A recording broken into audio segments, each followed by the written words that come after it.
Ars Notoria, Episode 4, The Architect of the Self.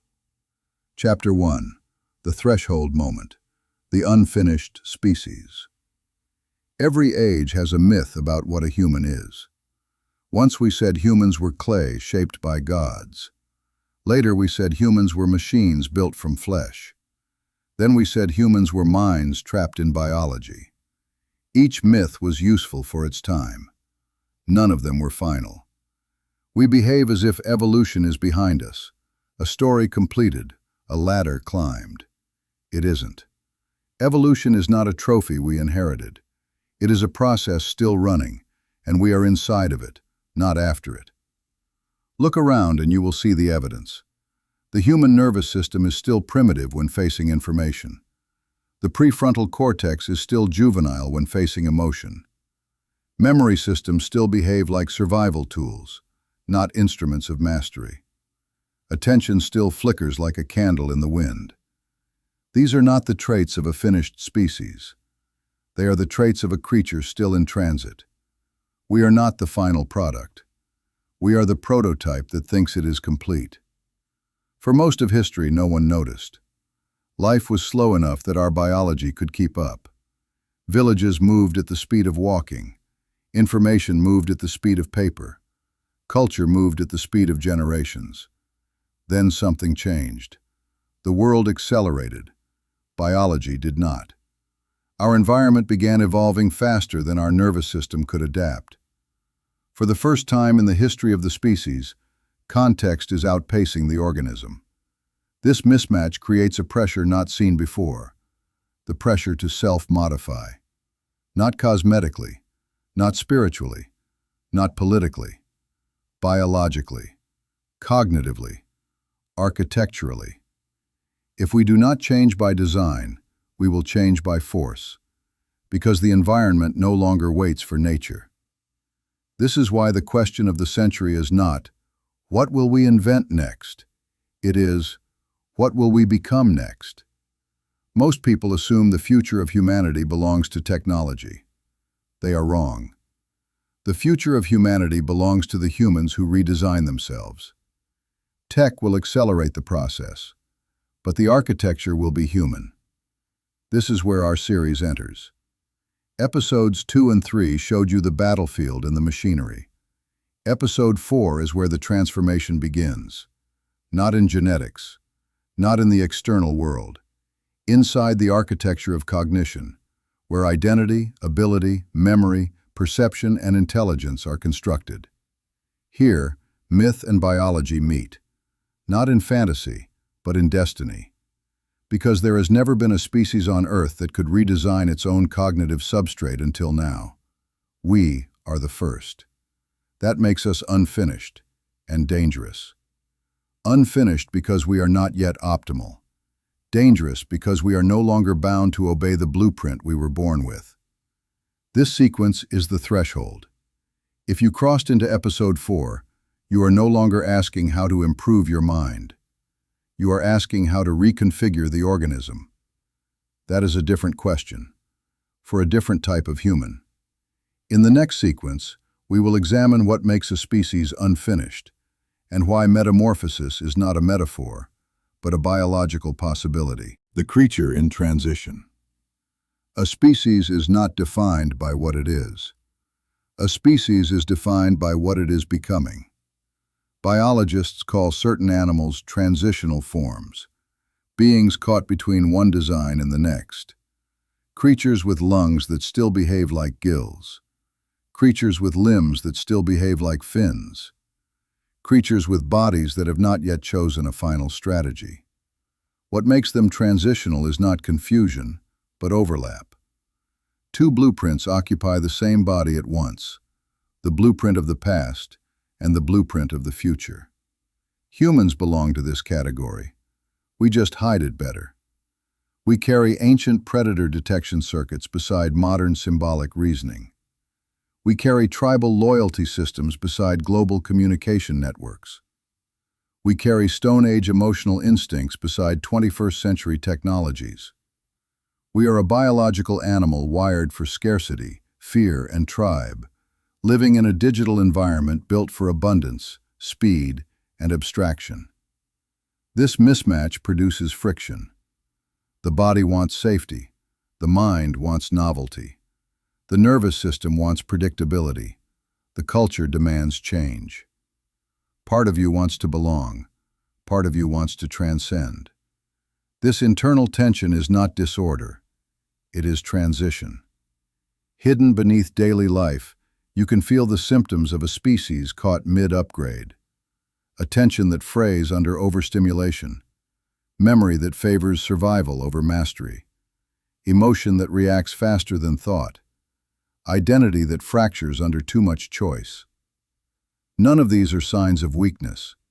They are signs of architecture under renovation. Most people interpret this tension as personal failure. I can't focus. I can't remember. I get overwhelmed.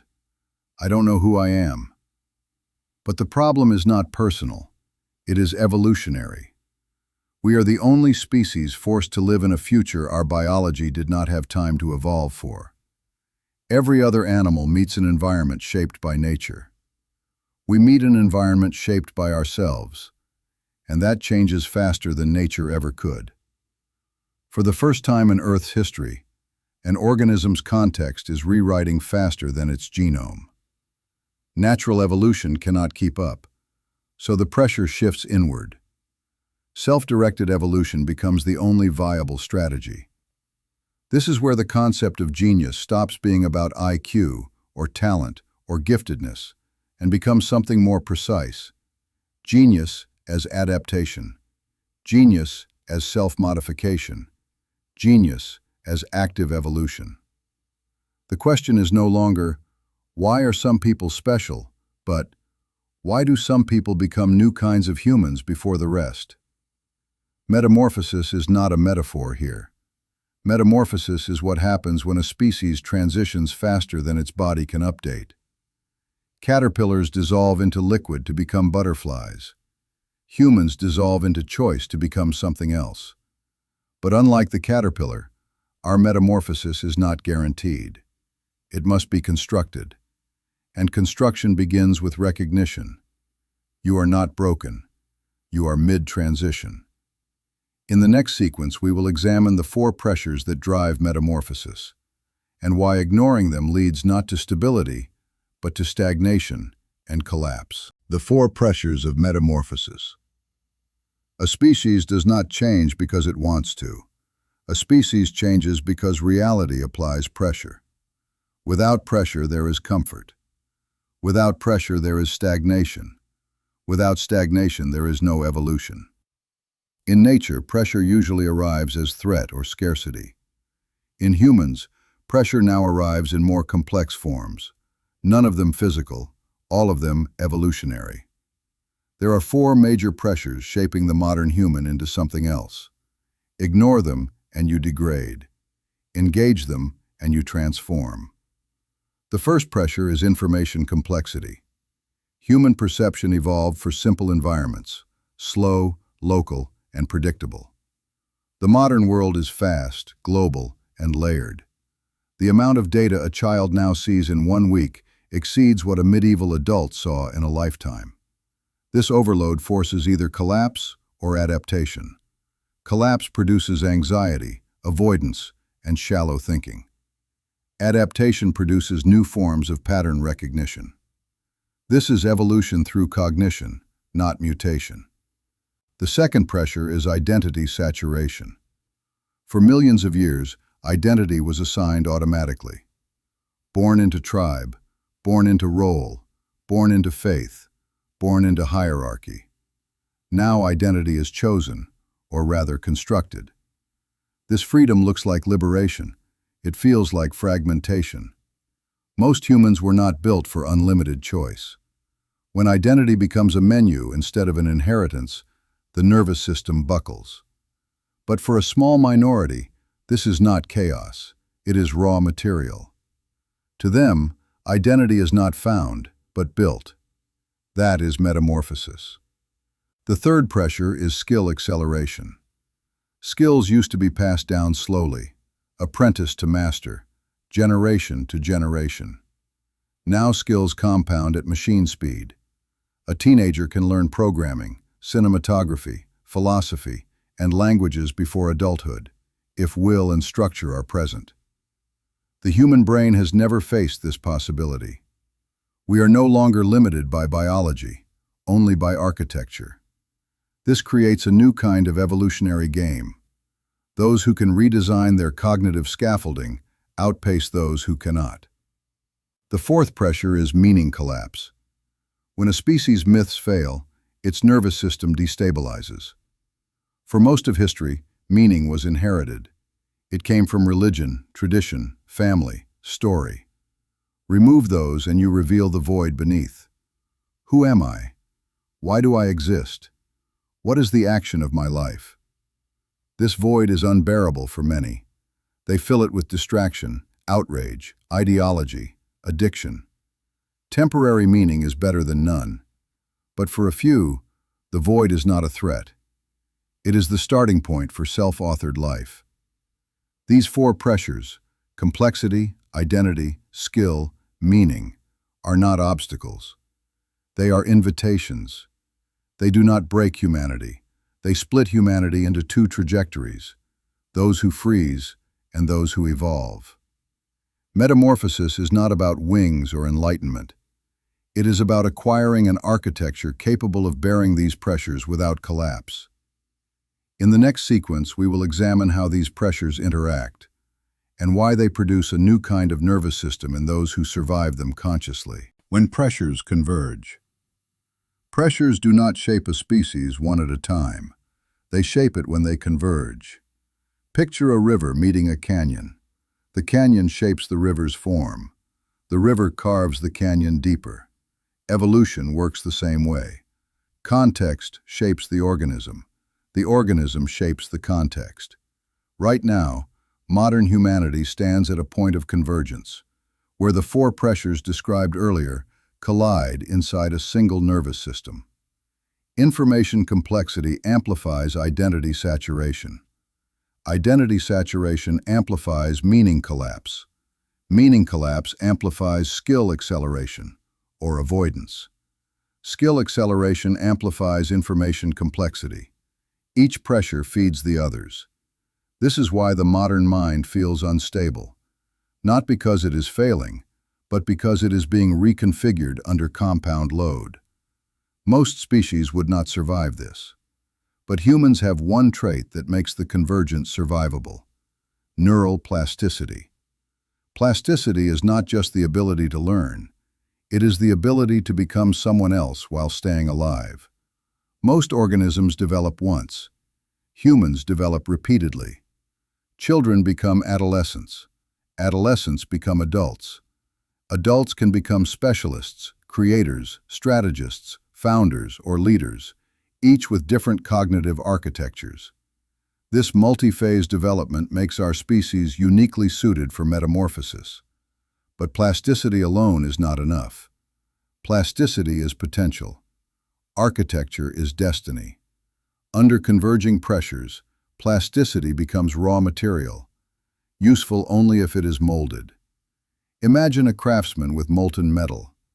If the metal is left alone, it cools into nothing useful. If shaped under heat, it becomes a blade. Modern humans are molten. Most will cool into whatever shape the environment imposes. A few will shape themselves. Here is where convergence becomes selection. Those who break under complexity retreat into simplicity. Those who break under identity choose imitation. Those who break under meaning choose distraction. Those who break under skill choose resignation. But those who adapt do something different. They begin to self-architect. They question their sensory inputs. They redesign how they store and retrieve information. They alter how they handle identity. They choose which skills compound instead of scatter. They construct meaning instead of inheriting it. This does not happen overnight. Metamorphosis is not dramatic. It is incremental. A new kind of nervous system does not announce itself. It appears gradually, in how attention stabilizes, in how memory deepens, in how emotion aligns with outcome, in how identity becomes authored instead of assigned. When pressures converge, evolution accelerates. For the first time in history, this acceleration is visible within a single lifetime. In the next sequence, we will look directly at the signs of metamorphosis, how to recognize a human who has begun to transcend the blueprint they were given at birth. Signs of the emerging human. Metamorphosis is not loud. It does not begin with lightning or revelation. It begins quietly, inside the nervous system, long before the person understands what is happening. There are signs, subtle but unmistakable, that a human is beginning to exceed the blueprint they were issued at birth. The first sign is sensory recalibration. The person becomes more sensitive to information quality, not information quantity. They start filtering noise without effort. Junk inputs become irritating. High-resolution inputs become magnetic. They begin to seek environments that sharpen perception instead of dulling it. The second sign is attention restructuring. Most people focus through force, if at all. The emerging human focuses through selection, not effort. Attention becomes less about discipline and more about orientation. The mind stops chasing novelty and begins locking onto patterns. This creates depth, not speed. The third sign is memory reformatting.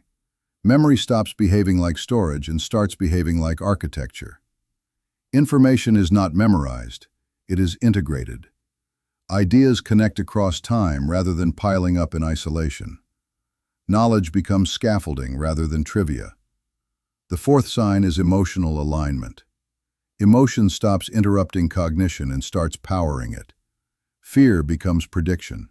Desire becomes direction. Curiosity becomes fuel. The person stops asking, "How do I feel?" and starts asking, "What is this feeling trying to organize?" The fifth sign is identity authorship. The person stops waiting to be assigned a role. They start writing their own. Identity becomes a deliberate construction instead of a social inheritance. The question shifts from, "Who am I?" to "Who am I building?" The sixth sign is meaning autonomy. Meaning is no longer absorbed from culture, ideology, or tribe. It is constructed from experience and intent. This does not make the person antisocial. It makes them sovereign. These six signs are not spiritual. They are neurological, architectural, and behavioral. None of them require enlightenment. All of them require self-observation. To an outsider, these people often seem strange. They are hard to distract, hard to manipulate, hard to categorize, hard to overwhelm. They are not smarter in the traditional sense. They are aligned. Aligned perception, aligned attention, aligned memory, aligned emotion, aligned identity, aligned meaning. Alignment is the precursor to metamorphosis, because a system cannot transform while it is fragmented. These people are not necessarily successful yet. Success is downstream from architecture. Architecture is downstream from metamorphosis. In the next sequence, we will examine why metamorphosis requires friction and why comfort destroys transformation before it can begin. The role of friction. No organism changes in a vacuum. Change requires friction, the force that resists motion and therefore creates motion. Humans misunderstand friction. We treat discomfort, confusion, overwhelm, and uncertainty as signs that something is wrong. In biology, they are signs that something is happening. A caterpillar dissolving into imaginal cells inside a chrysalis would not call the experience pleasant. But pleasant is not a metric of transformation. Transformation has other metrics. In humans, the most reliable metric is friction. There are three primary forms. The first is cognitive friction, the resistance you feel when existing models cannot handle new complexity. Most people interpret cognitive friction as failure. Emerging humans interpret it as expansion. It is not, "I cannot do this." It is, "My architecture is being asked to grow." The second is emotional friction, the tension between instinct and aspiration. The nervous system wants safety. The imagination wants transformation. To evolve, both must coexist long enough to produce alignment. Emotional friction is the zone where fear becomes prediction, and prediction becomes design. The third is identity friction, the conflict between who you were and who you are becoming. Identity is the most conservative system in the psyche. It protects continuity at all costs, which means that even positive transformation can feel like danger. This is why metamorphosis often feels like instability, loss, or fragmentation. It is not. It is the old identity resisting replacement. Comfort interferes with this process. Comfort stabilizes the present architecture, even if the architecture is outdated. Comfort tells the nervous system that no upgrade is required. This is why comfort destroys transformation more effectively than trauma. Trauma disrupts architecture. Comfort preserves it. The modern world is engineered for comfort, constant convenience, constant dopamine, constant sedation. But comfort is not safety. Comfort is stasis. A system locked in comfort decays quietly. A system under friction adapts. Emerging humans do not seek suffering. They seek load, the precise level of resistance that triggers adaptation without collapse. This is not masochism, it is engineering. Neural plasticity responds to load. Memory responds to load. Attention responds to load. Identity responds to load. Without load, nothing rewires. In athletics, load creates strength. In physics, load creates structure. In cognition, load creates architecture. Most people avoid friction because it reveals the unfinished parts of the self. Emerging humans use friction to shape those parts. This is why metamorphosis is not an inspirational concept, but a mechanical one. A human becomes new not by wanting transformation, but by surviving and integrating the load that transformation requires. In the next sequence, we will examine how friction leads to architectural rewiring, and why the nervous system is not a fixed machine, but a living blueprint that can be edited. The nervous system is architecture. Most people treat the nervous system as if it were a fixed machine, a bundle of wires, circuits, and reactions that remain mostly the same from childhood to adulthood. This belief is convenient. It excuses stagnation. It protects identity. It creates predictability. But it is wrong. The nervous system is not a static electrical grid. It is a living architectural blueprint, one that redraws itself in response to experience. There are three key architectural layers. The first is plasticity, the capacity of neurons to rewire, strengthen, weaken, or discard connections. Plasticity is not abstract. It is physical. It is measurable.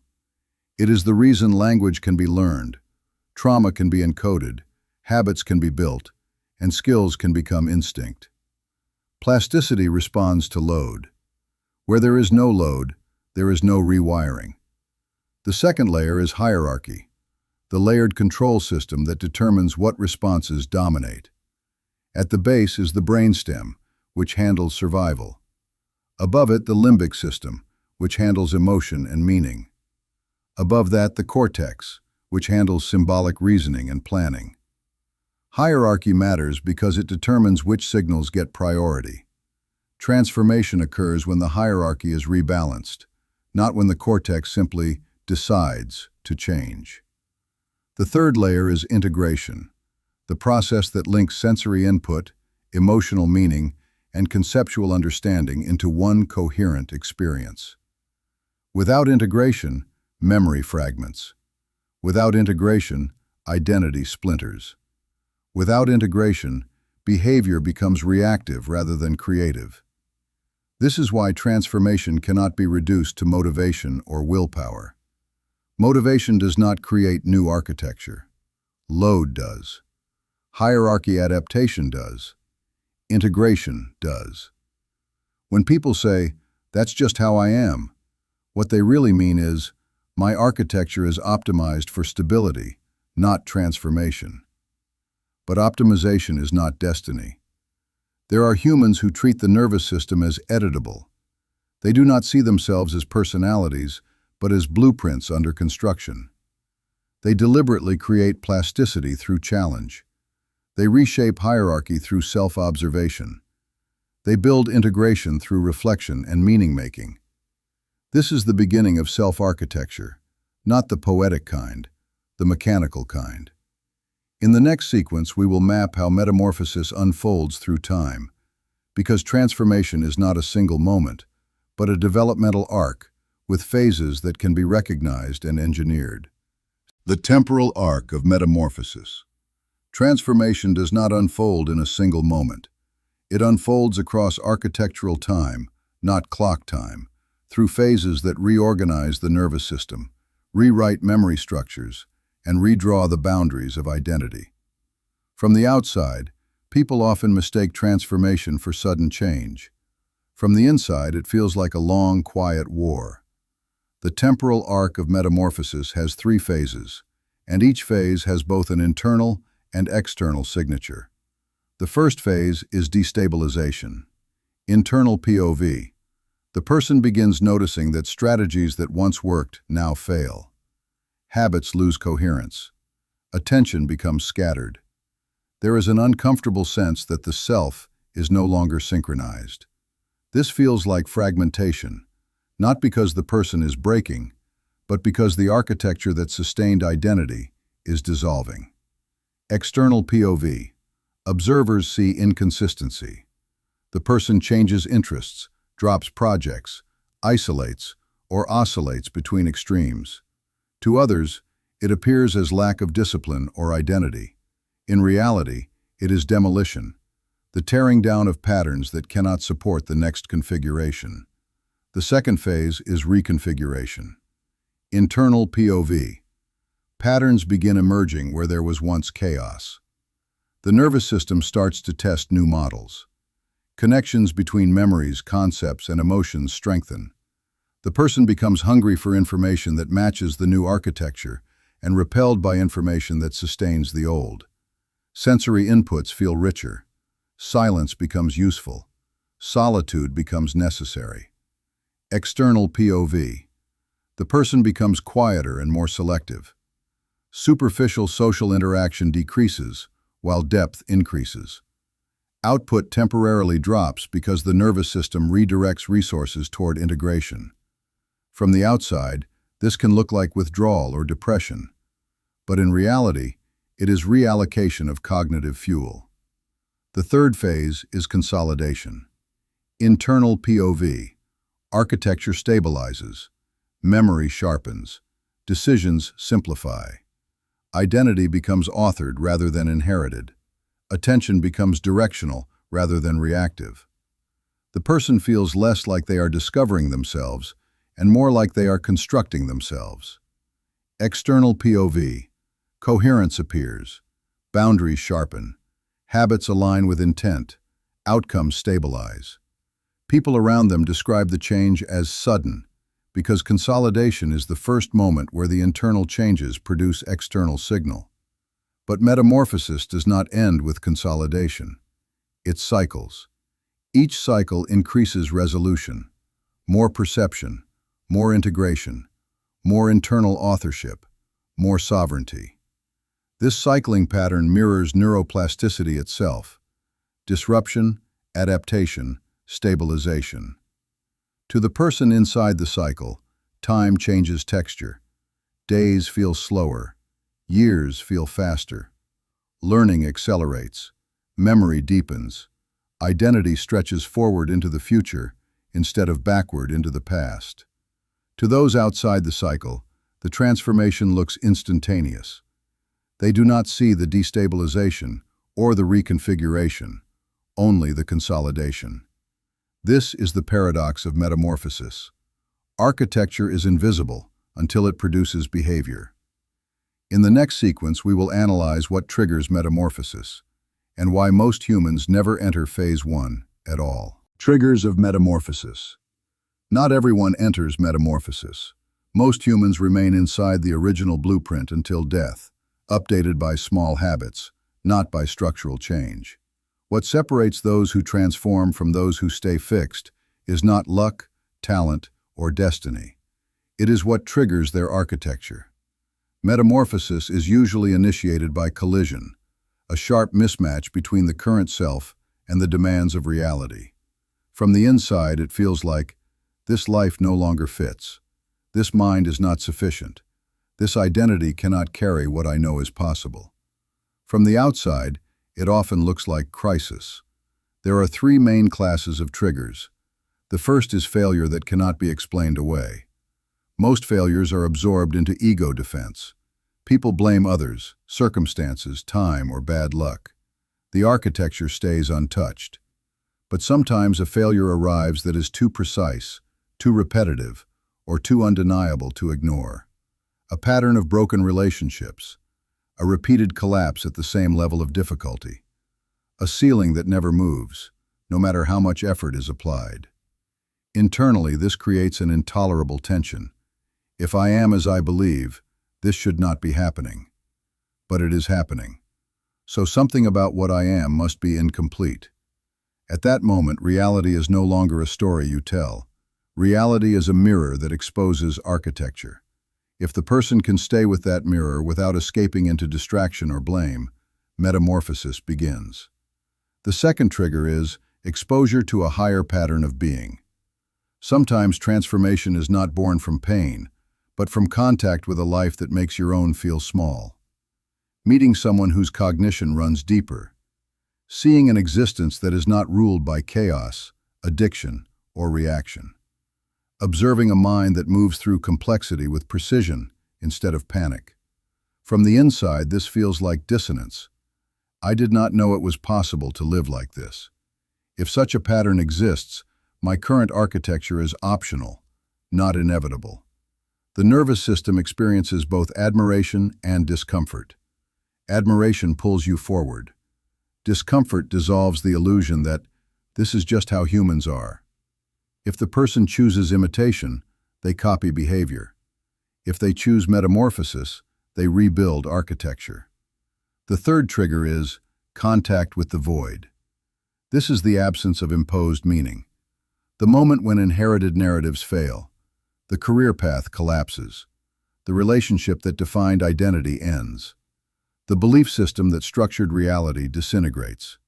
From the inside, this feels like free fall. The nervous system searches for something to hold on to and finds nothing. This is the most dangerous trigger.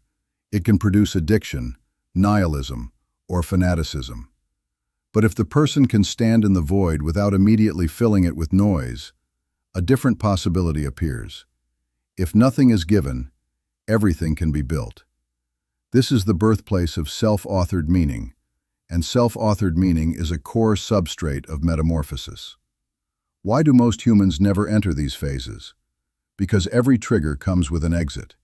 Failure can be numbed. Higher patterns can be envied or dismissed. The void can be stuffed with distraction or ideology. Metamorphosis requires staying where most escape. From the outside, this looks like endurance. From the inside, it is refusal to abandon the fracture until a new architecture grows around it. No one can live in raw trigger forever. The nervous system needs structure. The question is not whether you will build structure, but whether that structure will be a copy of the old or the beginning of something new. In the next sequence, we will look at the psychological defenses that prevent metamorphosis and how they protect identity while quietly sabotaging evolution. Psychological defenses against metamorphosis. If metamorphosis can be triggered by failure, higher patterns, or the void, then why doesn't everyone change? Because humans possess an array of psychological defense mechanisms evolved to protect identity at all costs. Identity is not just a story. It is the system that organizes experience. If identity collapses, reality becomes unstructured. The nervous system treats unstructured reality as danger, so psychological defenses exist to preserve coherence, even if that coherence is dysfunctional. There are 4 major defenses that specifically block metamorphosis. 1. Narrative substitution. When confronted with a trigger, the person feels the fracture. the gap between who they are and who they could be. But instead of entering metamorphosis, they substitute the fracture with a narrative. Internal POV. It's fine. It's not the right time. I'll change when things calm down. This is just how life is. It could be worse. These sentences soften the discomfort, but they also dissolve the necessity that triggers adaptation. External POV. The person appears rational, balanced, even mature. Their story is clean. Their architecture remains untouched. Narrative substitution transforms metamorphosis into explanation, which feels like resolution, but produces no structural change. 2. Distraction saturation. If narrative fails, distraction takes over. Distraction is not about entertainment. It is about suppression. The nervous system floods itself with input, scrolling, binge-watching, constant noise, endless novelty, because constant novelty prevents integration. Internal POV. I can't think about this right now. I need to relax. I'll deal with it later. So the person never arrives at the fracture long enough to reshape it. External POV. The person appears busy, stimulated, engaged. From the outside, they look alive. From the inside, they are numb. Distraction saturation blocks metamorphosis by creating endless motion without arrival. 3. Identity anchoring. Identity protects itself. When a trigger threatens its continuity, identity responds by anchoring to whatever guarantees stability. Culture, ideology, social roles, family expectations, personality labels. Internal POV. This is who I am. This is who people expect me to be. I'm just not that type of person. These sentences freeze architecture. They make identity a cage. External POV. The person appears consistent, loyal, reliable, all traits society rewards. But the cost of identity anchoring is self-imprisonment. A fixed identity cannot transform. Metamorphosis requires identity to loosen. 4. Meaning hijacking. This defense is the most advanced. When confronted with the void or failure, instead of collapsing or transforming, the person instantly grabs an imported meaning structure: religion, ideology, fandom, conspiracy, political tribe, spiritual trend. Meaning hijacking gives the nervous system order without authorship. Internal POV. Now everything makes sense. But the sense does not come from within. It comes from adoption. External POV. The person appears inspired and purposeful. Their life is suddenly organized. Their beliefs are cohesive and energetic. But metamorphosis is blocked because meaning was downloaded, not constructed. Imported meaning prevents identity from forming its own architecture. It is easier to join a narrative than to build one. It is easier to obey a worldview than to design one. Meaning hijacking creates the illusion of transformation without the pain of metamorphosis. Why defenses win? These defenses succeed because they protect the organism from uncertainty, and uncertainty feels like threat. The nervous system does not distinguish between identity threat and physical threat. The same circuits fire. Metamorphosis demands that the person confront uncertainty without replacing it prematurely. Few can do this, because it requires holding the fracture open long enough for new architecture to emerge. To do that, a human must develop a rare skill: cognitive endurance, the ability to remain present within contradiction without collapsing into escape or false closure. From the inside, cognitive endurance feels like, I cannot go back to who I was, but I have no idea what I am becoming. From the outside, it looks like withdrawal or instability. But this is the liminal phase, the chrysalis phase, the moment before architecture consolidates. Most people abort metamorphosis in this liminal space. They choose narrative, distraction, identity anchoring, or imported meaning. A small minority stay. They do not stay because they are stronger. They stay because something in them refuses the escape routes. Sometimes this refusal is conscious, a philosophical stance. Sometimes it is instinctive, a temperament. Sometimes it is circumstantial. No escape is available. Regardless of origin, the outcome is the same. Metamorphosis proceeds. In the next chapter, we will leave the threshold and enter the mechanics, mapping the nervous system not as a fixed machine, but as an editable blueprint. Chapter 1 was the doorway. Chapter 2 is the beginning of architecture. Chapter 1 brought us to the threshold, the moment where a human crosses from inherited architecture into editable architecture. From this point forward, we stop examining metamorphosis as an experience and begin treating it as a system. We will map the nervous system not as a static machine, but as a blueprint that can be shaped, trained, stressed, and refined. The threshold was psychological. What comes next is mechanical.